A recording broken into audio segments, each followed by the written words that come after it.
Hey, everybody, welcome back to Your Inside Track to Success. As always, I am your host, Stewart Kraintz, and absolutely, we got a good one for you tonight. Super excited to have this person on. He is a near and dear friend of mine. He's somebody that I have learned from in a lot of ways in my life. And, I just got to say, absolutely is somebody who embodies what it means to have a giving heart. This person is a master when it comes to relationships. He's somebody that, has worn many hats and continues to do so. He's been an in-classroom educator, at least for a good chunk of his career. He's now a health and wellness educator, helping people connect the dots between their nutrition and, quite honestly, y'all, what causes disease. I'm sure we'll touch on that at some point this evening. Um, but also, he is just somebody that I think we can all look up to and learn a bit learn a little bit more about how we can develop and cultivate meaningful, heartfelt, heart-centered relationships in our lives. He's a master networker, and I'm excited to welcome to the show Henry Ga-Fai Lee. Henry, thank you for being here today. How are you? I'm well. Thank you for the introductions too. Yeah, man, Thank you. Good to be absolutely. here. Thank you for being here. And I want to kick off this conversation. What feels true for me in this moment, I would love for you to just talk a bit more about your career teaching and how that transitioned into what you do now with helping people with their health. Oh, goodness. Okay. So for those of you listening here, it's kind of ironic that we didn't do any prompts to prepare for this yet. When you mentioned in my intro that I really value relationships, I don't know how you could have teed that up so perfectly because that's what I lacked when I was in the classroom. That's why I do what I do, actually. And you probably don't even know any of this. So Let's hear it, man. here we no, go. Here we no go. better time than now. Yeah. So my journey in my teaching career started in the classroom here in one of the most prestigious suburban public school districts here in Ohio. We are typically ranked somewhere in the top 30 schools in Ohio. It's called Dublin Jerome, if you look it up on the map here. And I was the brand new, young, energetic, like go-getter. It was Henry's responsibility to run the Ultimate Frisbee Club or the guitar. I don't even play guitar, but the kids knew if they needed an advisor to make it an official club that they could come to me and I would be their advisor. Robotics Club, National Honor Society, I coached several sports, including men's volleyball, softball. I was a marching band director, Teen Institute Drug and Alcohol Free Prevention for the district in 3 high schools, 4 middle schools, and then some for the elementary schools. Yet my main job was actually teaching human anatomy and physiology. Nice. All that being said, I did not have friends. I was great at creating community, yet I lacked community myself. Mm. And I don't know if that resonates with anyone who's listening here, because I think a lot of us. Could you actually take a second to explain the difference? Yeah, absolutely. So here's an example. On my weekends, I would work with the youth. I worked with our youth ministry for about 10 years here in the church that I grew up in. And because I was the person who would always, grab some of the veterans, the regulars, and say, hey, that new kid in the corner doesn't look like he knows what he's doing or where to go or what to do or who to meet or what to say. And so let's link arms and let's go say hi to him and make sure that he feels like he belongs. And from a youth leader's perspective, Mm-hmm. creating that community within the youth, we had a well-oiled machine. We had a process that we developed. And then the same thing when people would walk into the church, my title was outreach director for a Mhm. good part of 4 years. Then I would be the face of our Mount View Baptist Church, now Mount View Christian Church, if you Google it. But so the 1,000 people that walked through the doors during any given year, they probably knew who Henry was, because I would connect them with someone that I felt would be a good affinity match. So I created all these little pockets of communities for the new preschoolers, for the new guests that walked through those doors of the church, for the kids that came in on Sunday evening to youth group. Yet none of them were in my stage of life. Mm. None of them I could call, at 9 p.m. at night and say, man, I had a bad day, or I Mhm. just had a horrible conversation with my ex-girlfriend, or a fight with my dad. No one actually knew me to the depth that I desired. Wow. Does that make sense? Yeah.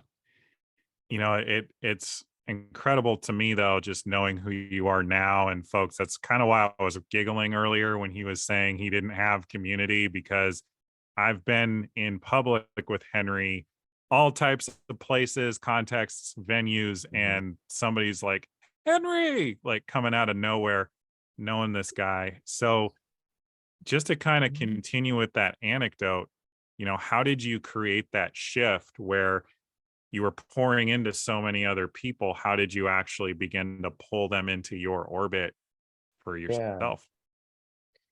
Yeah. So there were a couple, I would say, light bulb moments that happened probably in my mid 30s. So the first 35 years of my life, that's what I just described. And I remember specifically in 2015, there were three things, and I don't think I've shared this with you either, Stu. So this will be kind of laughable. Three things that kind of caused me to do a 180. One was a sermon series on marriage.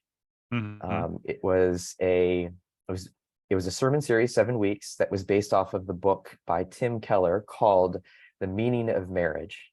And really, it's not just about marriage, it's about relationships.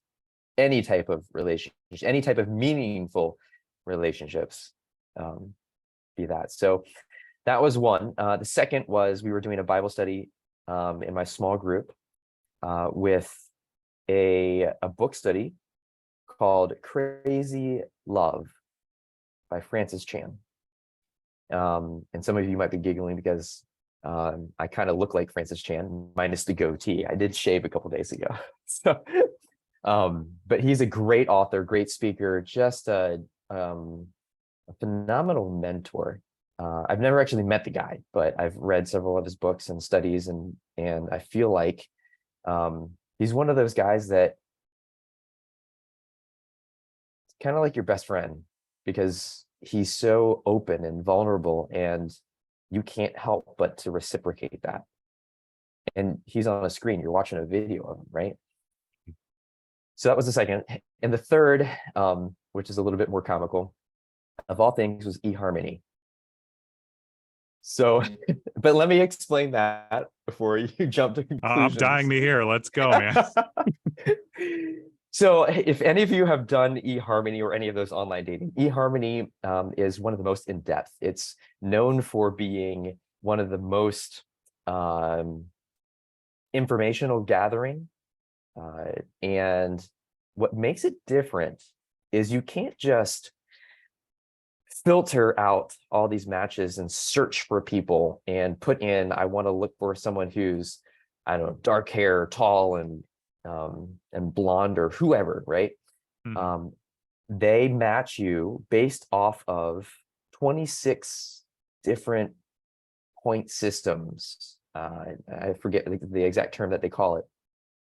And then each day you are given a certain number of matches. In order to communicate to those matches, there's a 4-step process. You have to go through cookie cutter multiple choice questions that you can send Mhm. him or her. And so I would send her 5 multiple choice questions. She would answer those if she looked at my profile and decided, all right, this is worthwhile a conversation. And answer those 5 questions that I sent her and send me 5 questions, right? So that's the first step. Then, if I liked her questions, I would move that list aside of the hundreds of multiple choice questions, and I would go to the 100 open-ended questions. Mm. Those questions were stuff like, if your life was a movie, what would it be titled? And who would play you? It's one of my favorite icebreakers that we do when we're together in a life group or something. Just some great questions that you typically never think about unless you're on a dating site, right? Yeah. But they're great questions for anyone to answer. So I actually was not subscribed in 2015 to eHarmony, but the reason why it's the third biggest 180 factor that year was because I took all those questions, put them into a big Google document, and I answered them myself. And no one was looking at these questions. I didn't have the pressure of being graded or judged. It was for my eyes only. So it only benefited me to be honest with myself. I learned so much about myself because I was honest by answering all these prompts that are designed low risk all the way deep to high risk questions to build a relationship with someone that you've never met before. I felt like I had never met me before. Wow. Yeah. And I still have that document. I love that. Over the years, sometimes I revisit it and I keep my original answers and Yeah. I rewrite my answer today because I'm a much different person in a different stage, in a different phase of my maturity than I was 5 years ago, than I was 2 years ago, than I was a year ago. Mm-hmm. And so it's so interesting being able to read these initial responses and seeing the journey that I've traversed. I would highly recommend that to anyone. It's free to make an eHarmony account. I don't work for eHarmony, I promise. Right. We are not sponsored by eHarmony, Not guys. sponsored by a dating site. So other than wanting to know what would the title of your movie be called, which I will definitely follow up with you towards the end of this conversation. I've got a couple if you want to know them. I would love to hear, though, like how you feel like an exercise like this, or really just any type of taking the time to really check in with yourself in that way benefits your relationships with other people. Yeah. So if anything, answering those eHarmony questions falls into a bigger umbrella of something I call self-assessments. I used it as a self-assessment. And whether you look at love languages, spiritual gifts assessment, Myers-Briggs, I'm an ENFJ. And if you don't know what that means, it means that I know how I recharge. I recharge by being around a large group of people.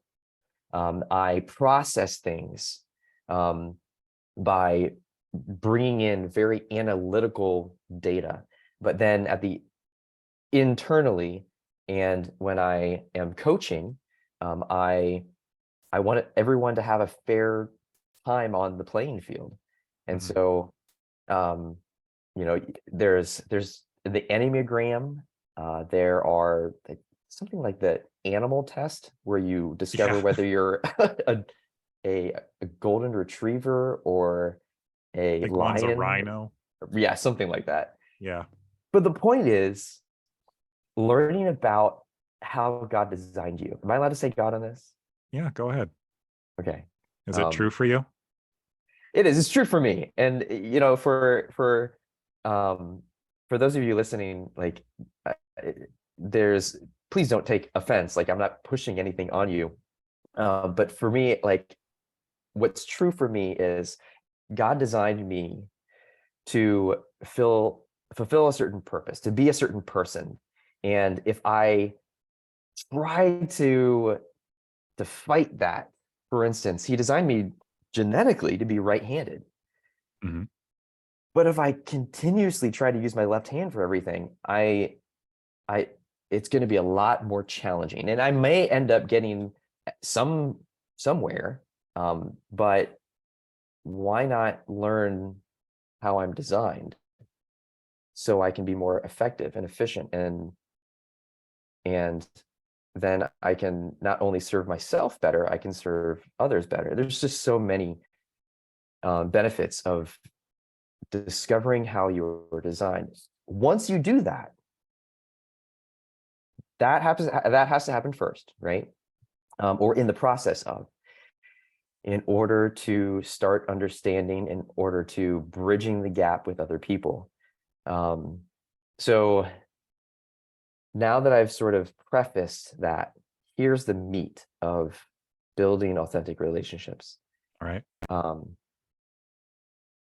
Authenticity and connectiveness is actually equivalent to vulnerability.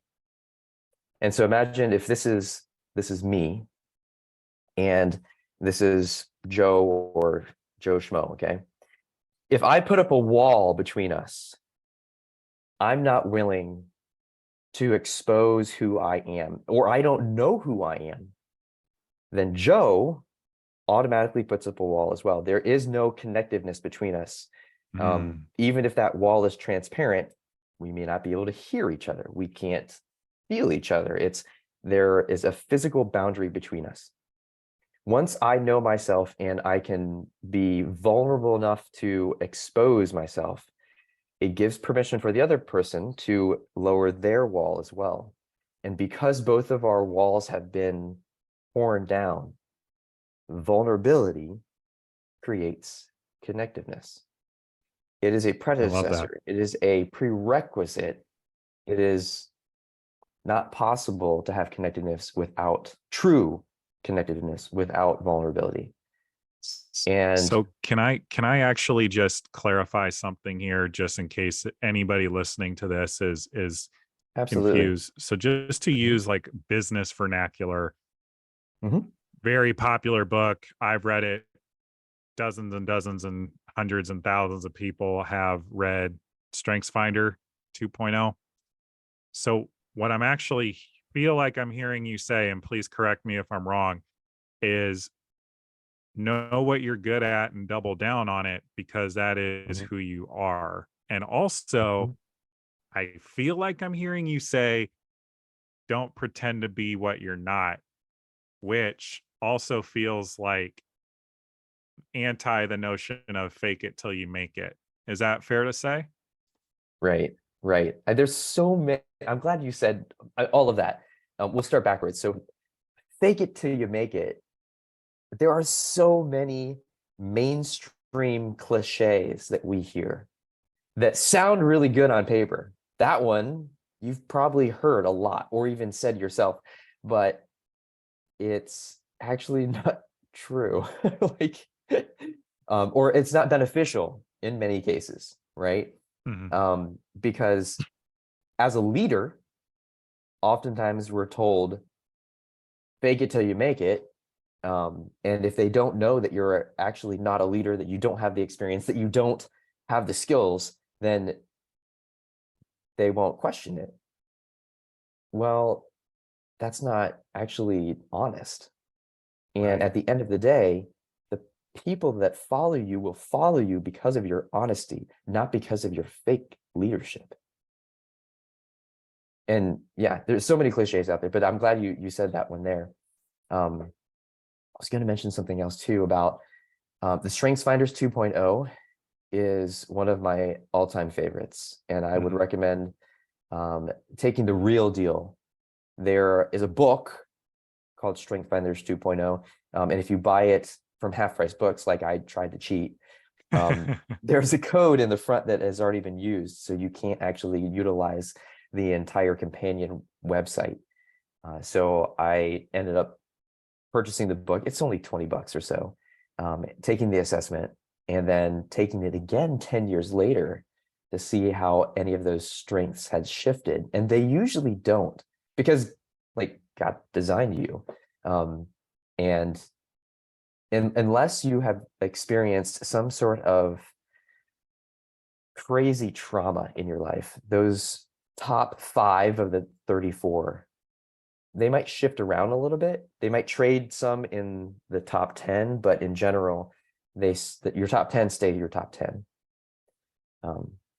And specifically, sure. I love that one because another cliche, another lie that the culture teaches us is, if you're not good at something, then you need to put double the effort into it, or something like that, right? Sure. If I'm not good at piano, then that means I better practice twice as hard. Well, what StrengthsFinder 2.0 says, if you're not gifted musically, creatively, then why put all the effort into learning piano, unless it's something that you want to do, right? Why struggle through it when someone else could accomplish the same thing on your team for you, while you invest a fraction of that energy into developing what you're gifted in, hence your strength. So discover what your strengths are, really flourish those, team up with other people who have different strengths, and be able to complement each other when you are trying to achieve something greater than I. Yeah. So just to summarize, and again, I hope you guys are taking notes. I know I have been on this entire conversation. I love that Henry is a former, well, really a current educator in what he does with health coaching, but classroom experience. I feel like he's making these complex topics and ideas just super easy so someone like me can understand them. So what I'm hearing you say, Henry, is by getting well acquainted with who we are, getting really clear on what our gifts are, our strengths, coming authentically and connecting with people. That is how we through this sense of self, create these meaningful connections. Absolutely. And just to reiterate, the vulnerability piece is crucial, because you can understand what your gifts are and you can hide them very well, or you can throw them out there and be boastful about it. But if you are not willing to show your weaknesses, to show that you also hurt, I don't know if this is, I speak in analogies, so just bear with me here. We're here for it. So that's how I used to teach in the classroom. That's how I teach today.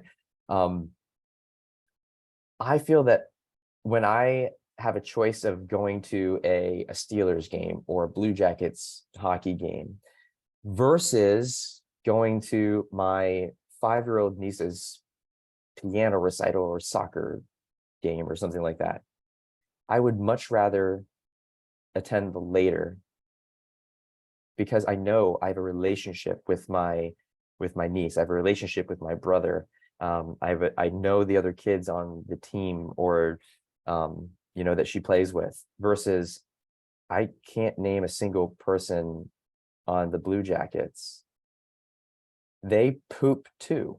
Why are we putting them on this pedestal? And I don't have a relationship with them because I don't hang out with them. They've never told me what they're passionate about, or what they what's on their mind after they get off the ice rink. That's the kind of stuff that causes connectiveness. Yeah. And that doesn't happen unless you have that vulnerability piece. Yeah. Yeah, very well said. And I think a lot about my time working in the sports industry. as you know, I worked in baseball for a very long Mhm. time, and it's interesting to me how in our society we put these people up on pedestals. We pay lots and lots of money to watch them do what they do. We hang with we hang on like every action, every shot, every tackle, if it's football, like whatever the thing may be. These are people who don't know we exist. No, they're not gonna And they're not gonna come help me change my tire if I'm stuck on the side of the road. mm-mm, And like they're not gonna bail me out of or be honest with me about a relationship that I should be I shouldn't be in. Like mhm, they don't know me, and I don't. That is not a true relationship, mm-mm. because the connectiveness has not, it lacks the vulnerability piece, it lacks the authenticity. Here's a question I'm actually interested to ask you since we're talking about sports. Something that I also think about a lot is how Mhm. sports, for a lot of men in particular, is one of the only venues, arenas, Mm, no pun intended, but it's one of the only places where strong outward emotion mhm. is acceptable in our Mm, society. yeah. And furthermore, I think that we as a society tend to create these like almost religious fanatical, well, they are fanatical, they're called fans, Yep. followings around teams because this is this shared camaraderie, almost kinship around having these connections. So I'm curious, based on what we're talking about, what do you feel like the relationship is between vulnerability, connectedness, authenticity around something like a sports team, Mhm. given that the outcome of the game doesn't actually change our lives? Right. Right. Oh my goodness. So, um, that's a that's a great question, Stu. I've never actually thought about this before, but I have some nuggets Well, that I'm might. I'm here for whatever you got because it came to me in this moment, and I'd love to hear your thoughts.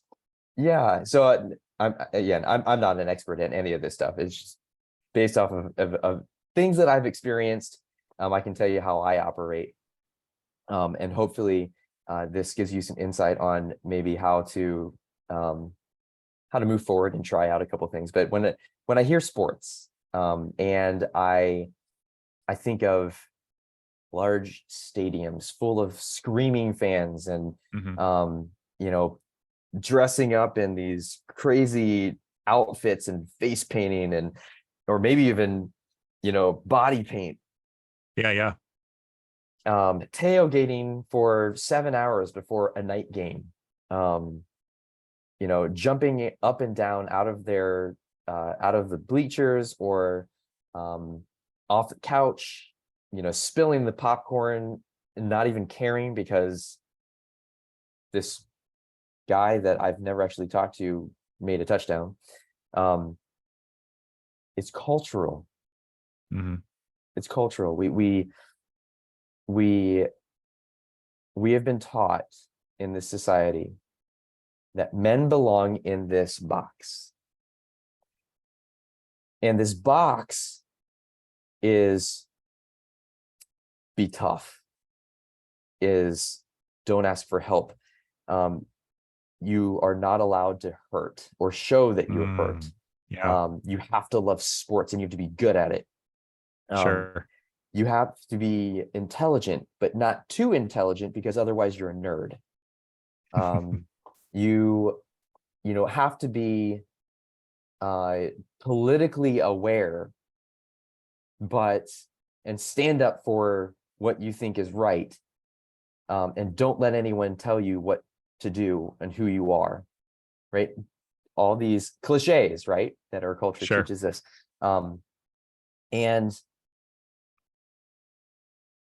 there's a lot of lies within that box, and I understand that it's different for American culture, I've had, I was about to say the privilege, but it's not a privilege. It's actually a little bit of a curse to see the Chinese box, because I'm Asian, right? Chinese box and the American box, and I can see a lot of similarities. But if I can for a minute go over to the Asian box. In the Asian box,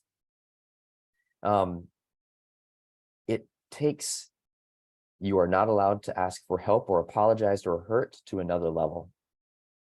One of the memories that I've burned into my eyes is when my mom, 4 years fighting breast cancer, was on her hospital bed, 3 days into her coma. The body was rotting. She wasn't eating, she wasn't peeing. Doctor came in the room and told 3 generations, me, my dad, and my grandfather,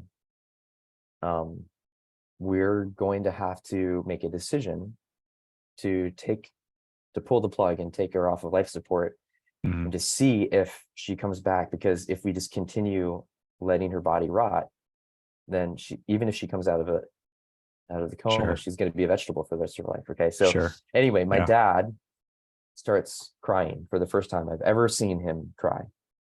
Wow.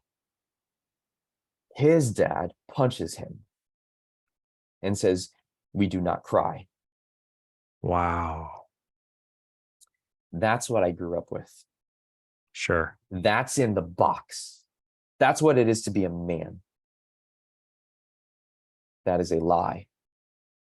Because what that does is it creates boundaries that are very unhealthy between generations, between family members, between friends, between anything, any relationship for that matter. Because if I can't feel safe telling you that I feel sad and expressing that I feel sad, we don't actually have a real relationship. And I'm not pointing fingers on whose fault it is, right? I mean, this is a generational thing, because I can't blame my dad. He's like that today. My dad has never said, "I love you." He's never apologized. Never have I ever heard the words sorry out of his mouth. But I can't blame him, because that's how he was taught by his Sure. father. And his father was taught by his father. What that isn't is an excuse for us to continue that lie. Yeah. And Wow. so people like Brene Brown, who, and I know your wife, Jen, is a huge Brene Brown fan. Same, Brave Leaders. She has a, gosh, I'm drawing a blank right now. It's so many different books about vulnerability and connectedness and being authentic. Relationships really is what she's a pro at. And she describes pretty much all these concepts that we've sort of packaged into this podcast. But it is being able to recognize, to separate, that is the box that I grew up in. This is the box that our culture teaches, and that is not my identity. It is simply a separate entity. Knowing that, I can create my own box of what a relationship looks like that actually provides the groundwork for authentic relationships with my future kids, with my nephews and nieces, with my spouse, with my friends, with a complete stranger. For that, there are certain people that you and I know that we've just met in the past 48 hours that we know some really deep stuff about them, and we oftentimes can connect with them so more authentically because you and I have gone through that work. We've gone through the process and the trainings, and we're okay crying. We're okay being that shoulder. We're okay being, we want to be that safe place for others to express what they're actually feeling, rather than hiding it and feeling they have to be someone that they're not. Yeah. Yeah, man. And first of all, I want to thank you for sharing something so vulnerable on this show. And, there are a million ways I think I could take this conversation from here. And I think the main nuggets and pearls of wisdom are what I'm hearing you say is that we get to be the catalyst for the relationships that we want. It's Mhm. it's our responsibility to create them. And if you do have some type of trauma from childhood or other or even relationship trauma, because let's be real, some of our relationships romantically can really leave some long lasting scars. Mhm. We have the decision and we have the choice in order to be where it ends and create something new in all of our future relationships. And something that I think is relevant to the audience that I want to ask you. You were just speaking a lot very eloquently, I might add, on the box or the Mhm. boxes, these social constructs that aren't actually real, Mhm. but they exist, if that makes sense, in that we're all feeding into them, we're all co-creating them together based on what is considered socially acceptable. And again, by the way, guys, I'm not saying don't be a sports fan. I'm just saying, like, if your life is beginning or ending based on whether or not your football team won on Sunday, like, that's something to really look at. But for somebody listening to this conversation, thinking about, okay, how do I create these vulnerable, authentic, connected relationships somewhere like their place of work where there are Mhm. inherently like social norms to adhere to? There's obviously code of conduct, HR, Mhm. you can't go too far, you can't cross certain lines. How do you advise people create these types of relationships when they are put in these containers that they have to adhere to for whatever the circumstance? Sure. Yeah. That's gosh, you have so many great questions too. Um, so a couple things come into mind. There was when I was at Mount View Baptist Church, we, as an entire church body congregation, we went through. I wish I um, could have, should have. Um, it's sitting on my nightstand right now. It was a spiritual gifts assessment that took it further than just finding out what your gifts are. In fact, there were 3 steps. Mhm. The first was to identify which of the sets of gifts out of the 34 that you have. And we've talked a little bit about that with Strengths Finders 2.0, with personality tests and things like that. So how are you designed, okay, with your gifts? Second, once you know what your gifts are, find your area of passion. What are you passionate about? If you're passionate about, uh, let's say, pickleball, yeah, this is one of my new crazes, and I'm truly passionate about it. Maybe a little bit overly passionate about it at times. No judgment Um, whatsoever. right. It's not just for old people. Um, if I know that my gifts are, let's say, the gift of teaching, and my passion is pickleball, then I may not be fully meeting my potential if I'm teaching history to a bunch of middle schoolers.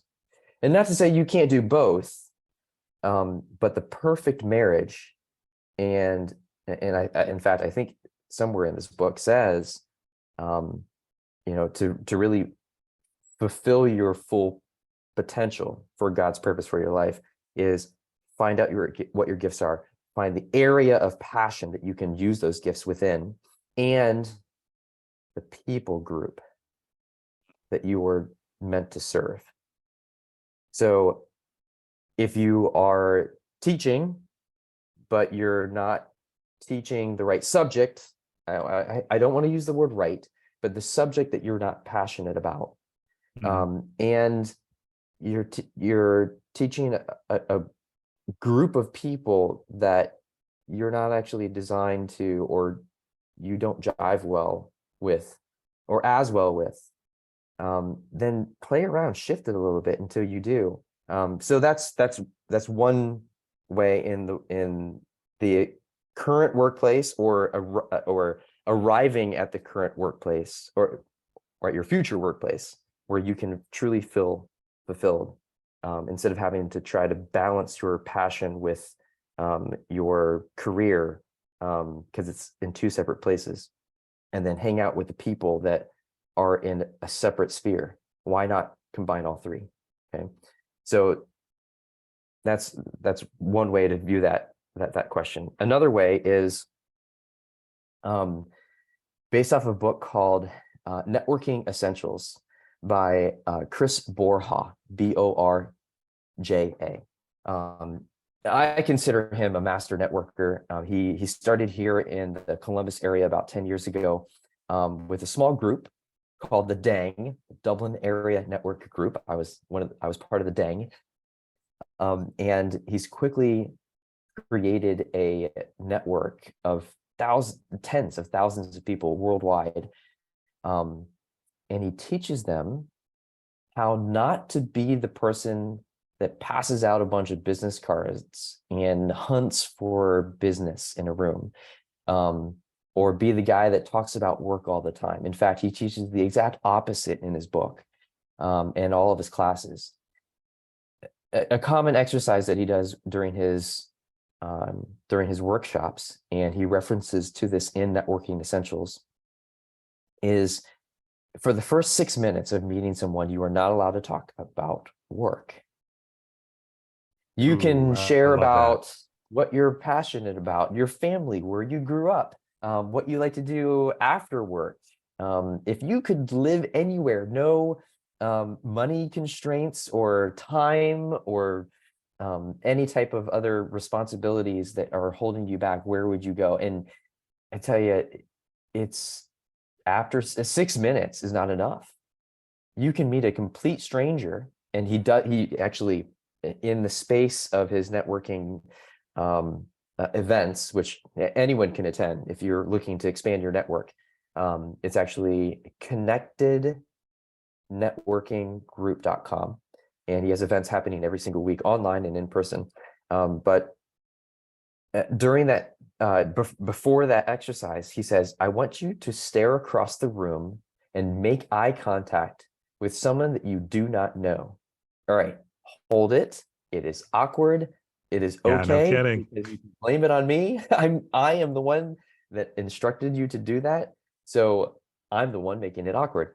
Walk over to him or her, introduce yourselves by name, but do not talk about work. For the next 6 minutes, it's your responsibility to keep time. So both of you are equally sharing, and anything goes except for work. And at the end of that 6 minutes, the entire room, he can't get anyone to shut up, because everyone is so engrossed in what they have in common, in what their future for their life looks like, or their what they love about their kids. And he brings up a couple people to share about their new best friend, and it truly feels like, this is one of my new best friends. I love that. And to take it further than that, he asked the question, to put a bow on it: how many of you are dying to know what this person does? And of course, all the hands go up, right? So you're at work, don't talk about work. Find time, be intentional about taking the 3 minutes, the 5 minutes, to not talk about work. And I guarantee you are going to find things that you can connect on at a deeper level that you never knew about this person. Because it's not about selling them something. It's not about, what am I going to say in response to what they are trying to get me to think or buy. there's no pressure. It takes all that, alleviates all of that. That's all we're doing is sharing who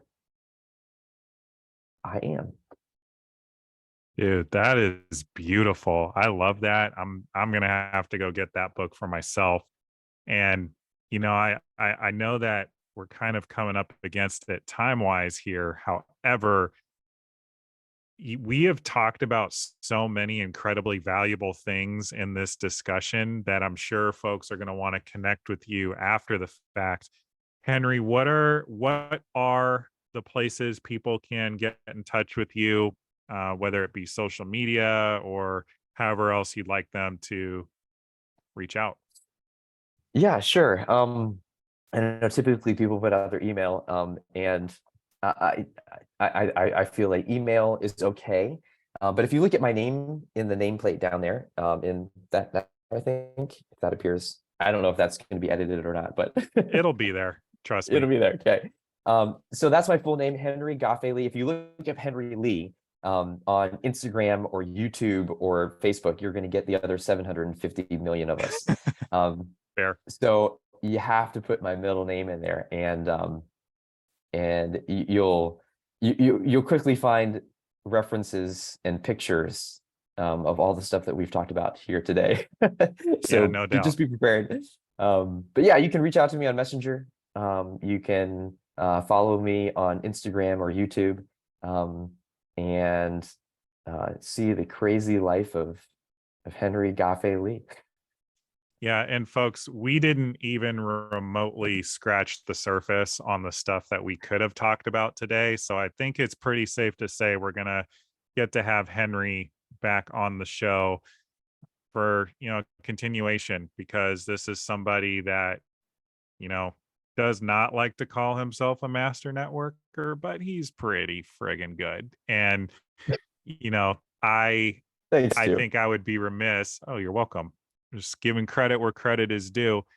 I would be remiss to not have him back on the show so that we can continue to have these conversations, support you in up leveling your businesses and your pursuits. Because one thing that I've learned, and I know Henry will agree with, nothing great was ever accomplished alone.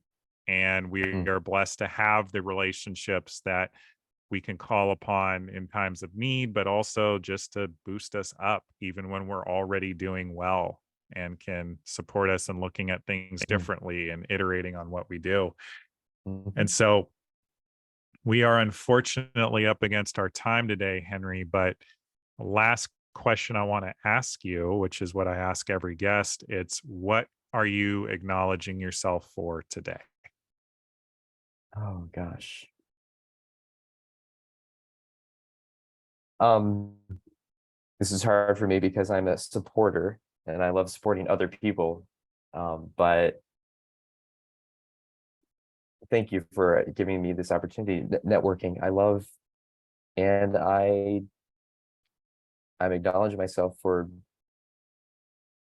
being able to network at a level that makes others feel safe, that makes others feel heard, and makes others and myself feel connected almost instantaneously. Yeah, brother. And I want to acknowledge you for, just your giving heart, the way you selflessly give and pour into other people. And, guys, like, this is somebody who has a lot of strengths, particularly relationally, and how he communicates information, and he has mastered giving it away.